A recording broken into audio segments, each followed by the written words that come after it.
वादा पूरा अभी ना कैले बा कुछो कोनो कामे ना कैले बा तो से न तो उसने तो ना हो जाए यहाँ कथी बात है कोनो हमरा वोट ले वाला चल जाला फिर कोई भेंट करे तो विश्वास माने विश्वासघात ना करे काम तो अपने घर से थोड़े करे जाओ फिर करावे के बता कराहू तो परल बहुत बढ़िया पहला से लेकिन हम देख ली सिस्टम में खराब बहु में हम इतना परस देख ली कोनो विकास न कल देश के माने बढ़िया होके वाला काम कोनो किछो करबे न कल तो हम खुलियाम हम चले कि ना किछो हो अब हम जाइत रहिए पार्टी में तब ना हम आ गए तो ये हमारा सबसे अनुरोध बा कि एक बार माने हमनी के राष्ट्रीय स्वतंत्र पार्टी के भारी बहुमत से जिताई हैं अब फिर किछो काम न करी तो 5 बरस ला ना बाकी ना बा फिर दोसर हमनी के दोसर चेंज कर देंगे बाकी ना मैंने एगो बात वोट पड़ी हां तो ये सब माने हमने के कथि 5% ना सब पार्टी लागल बा सब लोग जानते सही करे रही चावल रही 5 बरस में चेंज करे रही फिर ओने आई तो दीदी तो काम ना करे बोलो तो ना तो सब खौवा सब रहे अगला पटिया सब तो कई साल से राज कर हां तो वही से लोग परिवर्तन खोजे के बाद अछूत में दीदी के जितावल गेला कुछो ना भेल अब ना करी ना मौका से छोड़ दिया तो बाद में पछताए वो तो बहुमत के देखो कलई वाला रोड के हाल तो देखो ना तो बहुमत के सरकार न रहतई तो 6 महीना में गिर जते सरकार 5 महीना में गिर जतई 8 महीना में कोई विकास न होतई लॉकडाउन में पीछे वही जाओ खेत में जाओ कानून सर तो सरकार सुनो ना सरकार ढल जाए लेकिन तब मन इंडियन के खाद बियाज सरकार ढल छिटै तरी स आई नेपाली खाद अबई त आई करा दे के नहीं होइता हम के माने 1500 के 1600 के बोरा खाद किन के छिटै तरी से उड़िया और जीतम किसान ना हम के मर करम रहल साल भर में काम ना करम तो आई जो नेता आवले वो खाली माने लबरई करी हाई कदम हाउ कदम अच्छा तो बहुत बढ़िया एकदम लबरई के खेती हो गेल ना हां लबरई के खेती हो गेल कोनो पार्टी जीती साल भर में कोनो काम ना दिखाई तो जाके बोला के लेके ओकर अथी करे के पड़ी जिला के तो जीताला से आज तक ले कितना हमनी तो कथि के के मत माने हम यहाँ करे के खातिर लेकिन जैसे लोग आंटी में जाओ करे के ओने काम भी करे के पड़ी धन्यवाद सबको के नमस्कार प्रणाम गोर लगै छी सलाम वालेकुम हमार नाम गणेश तिमाल हमार घर कोलवी बाजार में बहुत साथी सब सुनते रही हम कोनो पार्टी से कालू के दिन में जुड़ल रही उनमें काम कैली नेता के जीतैली आगाड़ी बढ़ैली कुछ होई कह के विश्वास के साथ लागल रही अब उस समय बीत गया अब उहे में अलझे के नहीं थे उस समय हो गल चल गल देख लेली बुझ गेली जौन जौन पुराना पार्टी सब जथी जथी कैलन जितना जानले रहलन जितना सकलन उतना कैलन हम सबके उ पार्टी के अब कोनो बात करे के नहीं है हमनी में उस सब में फर्क बाटे हम सब उ पार्टी के उ नेता के नाम न करम पूरा न काटम उ समय भी व्यतीत न करम बहुते किस्म के बात उठल यहाँ बहुते राय विचार होल अपने सबके सलाह सुझाव भी सुने मिलल आजू हम यहाँ वहाँ कुलवी नगर पालिका के वार्ड नंबर 7 के धोदरपा के अंसारी चौक में बैठ के हम काहे आयल बानी ये पहले बताया जाए नेता सब अब चुनाव देश के माहौल में अखनी चुनाव के माहौल हो गल बा चुनाव के नजदीक आ गल बा अब चुनाव में बहुते किस्म के बहुते रंग के नेता सब अयन हम कौनो पार्टी के नेते बानी साथी सब कहिए दिलन हम प्रदेश राष्ट्रीय स्वतंत्र पार्टी के अखनी के जिम्मेवारी है प्रदेश के सह महामंत्री एवं संगठन विभाग के प्रमुख बानी पेशा से कानून व्यवसायी बानी पढ़ली लिखली अलन लेकिन सब उच्च शिक्षा आ कैंपस ना रहे था हम काठमांडू हेटौड़ा चल गली पढ़ली उन्हें कमाए लगली बहुते कोई कमे चिन ले हुई अब का हो गया कि समय परिवर्तन हो गया 79 में चुनाव हो रहे 79 में सांसद के चुनाव हो रहे 79 के चुनाव प्रत्येक चुनाव 5 वर्ष में होखल है आवधिक चुनाव का हाल चाल है 5 वर्ष 79 के चुनाव 84 में होए के चाहिए आज 82 में काहे होखता ये बातवा बुझ जाए तो सब कुछ बुझ जाए काहे 79 के चुनाव आज 82 में काहे होकर जा रहा बा तो काहे तो 4 महीना अगाडि भादो 23 आ 24 गते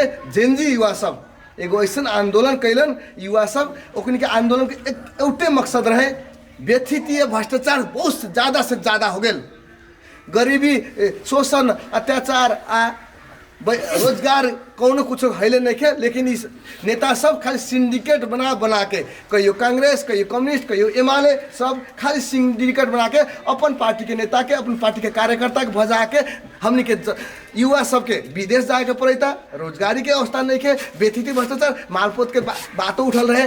कौन मालपोत में जाए कौनो अड्डा अदालत में 50 रुपया गाड़ी न बढ़ाए तो कौन कामे न हो। ये सब भ्रष्टाचार के अराजकता बाटे। ई अवस्था के सोच के साथ जेनजी युवा सब एगो आंदोलन कर ले। ओकनी के आंदोलन के बुते 27 घंटा में बहुमतिया सरकार के तख्ता पलट हो गए। बहुमतिया सरकार सब भाड़ा के हेलीकॉप्टर मंगा के सेना के हेलीकॉप्टर मंगा के भागे के पड़ल। बहुते बड़की बड़की नेता सब पिटायल। 2 दिन 3 दिन तक तो पैसा जरल टैंकी के। कितना टैंकिंग में ढुआ रहे। आज हमनी के जेबियों में 5000 खोजम अखनिए निकाले खोजम तो शायद कमे आदमी के निकल सकता। एक मतलब ओकनी के घर में पूरा टैंकी घर भर के पैसा रख ले बा। आज के मिति में हमनी सबके था हुई कि ना हुई। हमनी के हर एक मूरी में 1 लाख से बेसी ज़्यादा ऋण बाटे। ये वैदेशिक ऋण हमनी के नाम में एक नेता सब लेवले। लेकिन हमनी के मूरी गन के हमनी से दूसरा देश बड़की देश चाइना अमेरिका भारत सब चीन सब रूस सब देश हमनी के नाम में ऋण देवले। लेकिन आज के मिति में हमने प्रत्येक व्यक्ति में 1-1 लाख ऋण बा। लेकिन ये ऋण आवले पैसा आवले विकास के लागी देश परिवर्तन हरेक पूरा के आवश्यकता परिपूर्ति करे के लिए। लेकिन नेता सब बाढ़ के अपना तरीका से टैंकी भर के रख ले के उदाहरण जेनजी के आंदोलन में देख लेली। अब वह जेनजी के आंदोलन के बाद में पुरनका सरकार गिर गया। नया नागरिक सरकार बनल बा। नागरिक सरकार के एक एजेंडा बाटे 6 महीना के भीतर में चुनाव करा के दोसर पार्टी के आधिकारिक पार्टी के सरकार सुम्पे के अथी बाटे एजेंडा बाटे। वही एजेंडा के आधार में आज चुनाव होके जा रहा बाटे। वही चुनाव के दौरान में हमनियो सब राष्ट्रीय स्वतंत्र पार्टी सब यहाँ आयल बनी।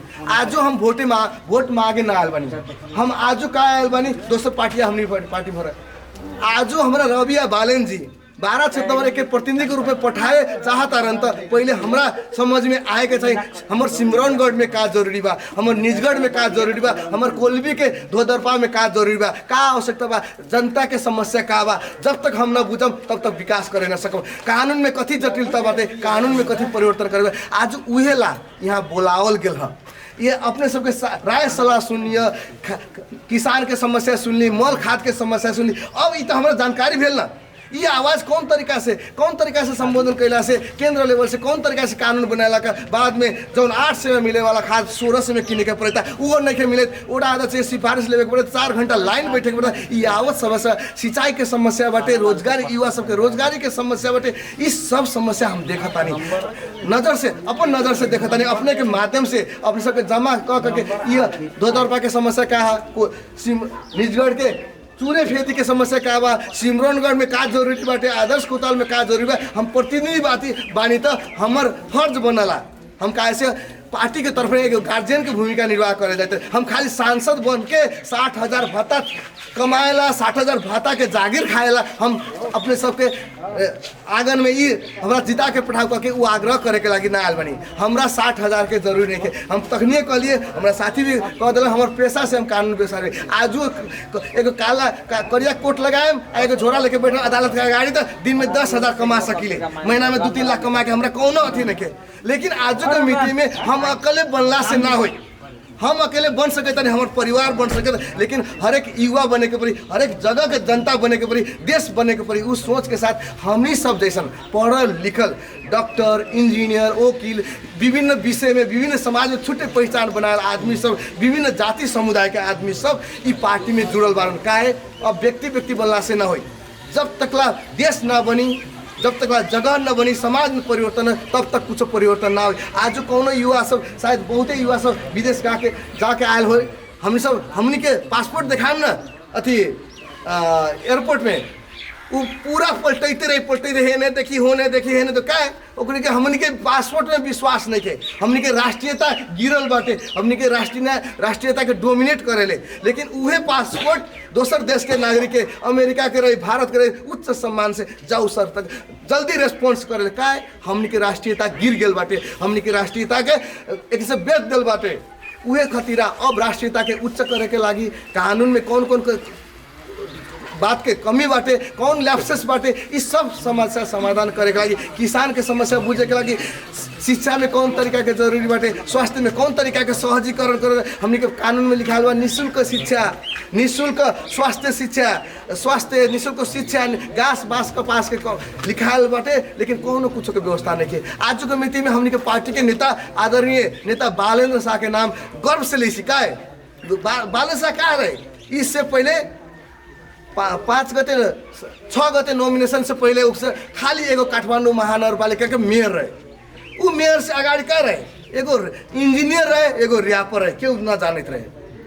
लेकिन जब वो जगह मिल गया, एगो महानगरपालिका के मेयर बन के आयल, कुछ न कैलक। जौन महानगरपालिका के विधि विधान रहे, जौन आईन कानून रहे, ओकरा अच्छा तरीका से कार्यान्वयन कर दे, कुछ करे के न पड़ी। देखो जौन लिखाल बा, जौन बनल बा, उहे जनता के दे न दू, ईमानदारता सब दिखा दू, काम करके दिखा दू। आजू का अवस्था का बा, हमने के देश में 753 स्थानीय तह बाटे। एगो उहे भीतर में काठमांडू महानगरपालिका मेयर बालेंद्र शाह वाहवाही कमावले, विश्व समुदाय के आइकन हो गेल, आइडल हो गेल। हम सब आज आदर्श के रूप में मानते रहे। दोसर मेयर के कोनो नामे लेवे के ना चाहते नहीं, दोसर मेयर के अब तो लाठी से मारे के ले तैयार हो गेल बानी का, तो कुछ काम न कैलक, ईमानदार तो अपना काम न कैलक, ओकरे के ज्ञानो नहीं के, कौन तरीका से काम करल जाए ओकरी के जानकारी ही नहीं। कितना के जानकारी नहीं है, कितना के जानकारी बात है। हम तो जीत गए बानी, जितना जौन तरीका से जीत ले सब वोटर सब कुछ खिएले बारी, कुछ देले बारी, उ तरीके से हम लूटम ना, वो सोच के साथ आयल बाटे। अब बालेंद्र शाह कुछ न खाली ईमानदारिता प्रस्तुत कैलक। जति जति ऐन कानून स्थानीय सरकार के ऐन कानून में जति लिखा है, ओकरा ईमानदारिता साथ कार्यान्वयन कर देला के चलते आज हुआ है।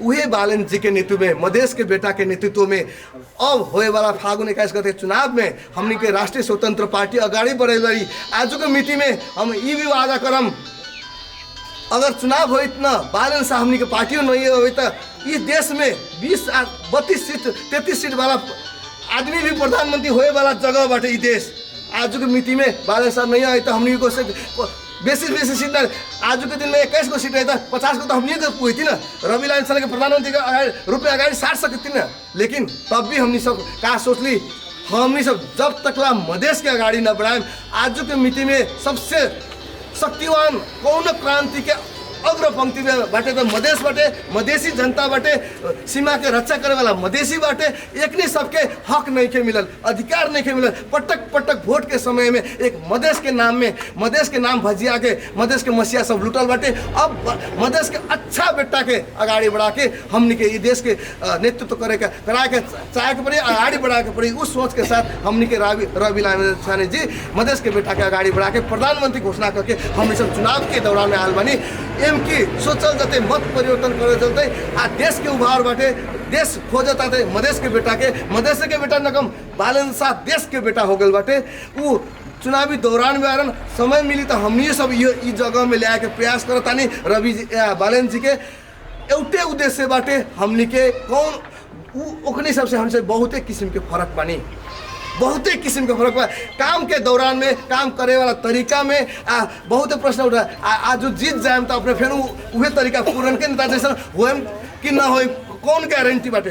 बहुत जेन्युइन प्रश्न उठेले बारी। हम कहम हमरा इस क्षेत्र के प्रतिनिधित्व करे के मौका मिली, हमर सचिवालय रहे कोई भी सब कोई माननीय गणेश धीमान के काठमांडू भेटे के जाके न सकी, फोन ना उठे, लेकिन हमर मकसद का बा कि कोलबी में एगो सचिवालय रहो। हम काठमांडू काम के सिलसिला में संसद के समय में काठमांडू रहम तैयो यहाँ के जगह धोदरपा के कोनो जनता के कुछ समस्या होता था, वो कोलबी में जाके टिपा दियन, हमारे सचिवालय में, हमारे ऑफिस में जाके टिपा दियन। वो तुरंत साँझ में हमारा जगह में हमारे कान में पुगी कि धोदरपा के जनता की आवश्यकता बाटे, सिमरनगढ़ के जनता की आवश्यकता बाटे। वो सामूहिक रूप में सदन में बोले के बाकी या कौन मंत्रालयगत रूप में काम करे के बा, उ तरीका से काम करे के परिपाटी चेंज कैले बारी। हमनी के हक नहीं के यहाँ से आज जाए फिर 5 वर्ष में आए ना। हमनी के पार्टी के सिद्धांत बाटे right to call, right to reject, right to recall. हमनी के विधान एक बार देखम राष्ट्रीय स्वतंत्र पार्टी के घोषणा पत्र right to call, right to reject. मतलब एक मतलब कहा कि अपने के फेरू जिता भी सकता है, अपने फेरू हटा भी सकता है। एक कैसे हटा से बीचे में हमने सब चुनाव होके निर्वाचित होके जाए तो 2 वर्ष भीतर में जौन एजेंडा के 30% से ऊपर काम ना हो तो अपने सब सामूहिक रूप में आवाज उठाए तो पार्टी फिरता बुला दी। ये कर मतलब ना कि ये जीत के चल के तो 5 वर्ष तक ये अब सांसदे होगा। हमारे पार्टी में सुविधा नहीं है, दोसर पार्टी में सुविधा बाटे अपने फेनो ओकरा दोहरा सके तारी ओकरा फेनो हटा भी सके तारी। वो विधान में स्पष्ट व्याख्या कैले बाटे।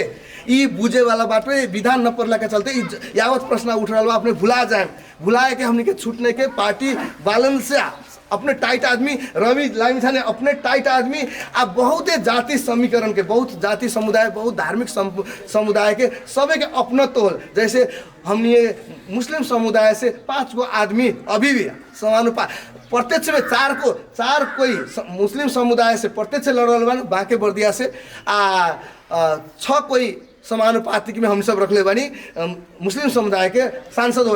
वैसे थारू क्लस्टर से 6 कोई समानुपातिक में पड़ल बा, 3 कोई प्रत्यक्ष लड़ रहा बा। जैसे लक्ष्मण थारू जैसन लक्ष्मण थारू के नाम सुनले हम सब एक बेर लक्ष्मण थारू कोलवी में आयल रहा तो उस टाइम में पूरा कोलवी उलट गए ओकर भाषण सुनेला। लक्ष्मण थारू जैसे बौद्धिक व्यक्ति भी डॉक्टर सुरेंद्र चौधरी जैसा बौद्धिक व्यक्ति भी ई पार्टी में पिछला समय में जुड़ गए बार। बहुते जाति सबै जाति समुदाय के अपनत्व लेके सबै जाति भौगोलिक विषय पहाड़ तराई पहाड़ हिमालय के कौन तरीका से मिलाए के बाद उस सबै सोच के साथ हमसे नया एजेंडा लेके आयल बानी। एक बेर पहले बहुते टाइम में चौप खोले हम पकौड़ी खैले उ एक बेर मलजारी लाग गए एक बेर वॉमिट हो गए मतलब पकौड़ी खाए के छोड़े के नहीं खे बुझली ना पकौड़ी खाए के छोड़े के नहीं खे। एक बेर ई पकौड़ी कैसन खा कैसन बाटे ये चफ कैसन बाटे एक बेर फिर 5 वर्ष ला अनुभव करूँ हम वादा करम हमार पार्टी के वादा करी बाचा करी पहले के जौन कैलक उ कौनो भोगे के ना पड़ी ये गारंटी कह सकता नहीं गारंटी हमरा कौनो छूट नहीं के। हम सब 60,000 ला तलब खाला ना आयल बानी हमसे जनता के सहयोग बनेला माननीय बनेला ना आयल बानी अपने सबसे जोड़ेला अपने के आवाज़ सदन तक काठमांडू के सिंह दरबार तक पुगा के आवाज़ पुल के काम करे लगा। हम जीत जाम तो हम बड़की नेता बिहान में भुला जाम ये हर एक बात क्या होले तो पहिलका नेता सब ये कैलक लेकिन पहिलका नेता जति कैलक अब उ दुराए के हमनी में कौनो छूट नहीं हुए। बहुते फर्क तरीका से काम करे वाला सिस्टम बाटे उस सिस्टम बना के पूरा सोच के साथ हम सब पूरा चारों ओर से युवा शिक्षित वर्ग बहुते बुजुर्ग व्यक्ति सब जैसे डॉक्टर साहब भी सोचलन कौन पार्टी में जुड़ल काम कैलन देखलन अभी रिटायर अब कोनो पार्टी में लगल तो अध्ययन के बाद अब इस समय माहौल परिवर्तन घंटिए करी सोच के साथ ऐसा के बुजुर्ग व्यक्ति सब बहुते जगह नेपाल भर को हम ये सिमरनगढ़ से निजगढ़ सब ऐसा बुजुर्ग व्यक्ति सब जुड़ गए अपना सब एक बेर विश्वास करी विश्वास के खाली कौनो अथी न रहे लाल मोहर न रहे विश्वासे में करे के पड़े विश्वास करल जाओ ये विश्वास कायम रही विश्वासघात न हो आ सबके अनुरोध कर आज हम सुझाव खाली लेवे के लगे आयल बानी अपने सबके इस जगह के का आवश्यकता बाटे का कौन तरीका से कैला से इस जगह और निमन हो सकी अपने सबके हम सब अपनत्व जोड़े कैसे तो भाईचारा के संबंध कैसे स्थापित करल जाए।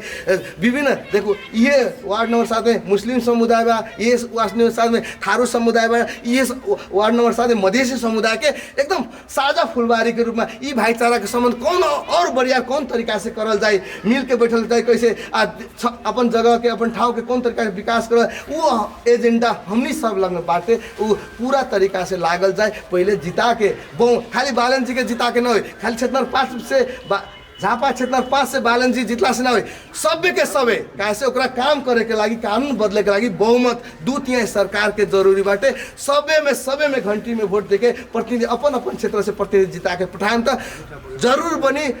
आज के मिति में हम सब ये ना दोसर पार्टी जैसे न कहम कि हम 10 वर्ष भीतर में सिंगापुर बना देम जापान बना लेकिन धोदरपा जैसे बने के पड़ी लेकिन कौन तरीका के आवश्यकता बा ओकरा पूरा करे के पड़ी। हमने सब ये ना कहम कि स्विट्जरलैंड बना देम सिंगापुर बना देम धोदरपा के कौन तरीका के आवश्यक बा वे एक सांस्कृतिक भेष बदले के नखे यहाँ के अथी परंपरा जौन अपनत्व बाटे ओकरा चेंज करे के नखे यहाँ के विषय बाहर के लेके कल्चर जोड़े के नखे अपन संस्कृति भी पुस्तांतरण करके अपन धार्मिक समुदाय के जौन हक अधिकार बा ओकरा पुस्तांतरण करके ओकरा अपनत्व लेके एक आपस में भाईचारा संबंध लेके बेसी से बेसी नगर स्तरीय सुंदर नगरी कोल्भी सुंदर नगरी धोदरपा बनावे के लागी अपने सबके साथ समर्थन के लागी अनुरोध करैत आ सलाह सुझाव के अनुरोध करैत हमर दू शब्द ये आज कमिटी गठन भी हो रहल बा कौनो चुनाव में जावल जाई त अग्नि माहौल बन गेल बा सबे और सोचल अपने सब सोचे तारी बालन के घंटी के वोट दें लेकिन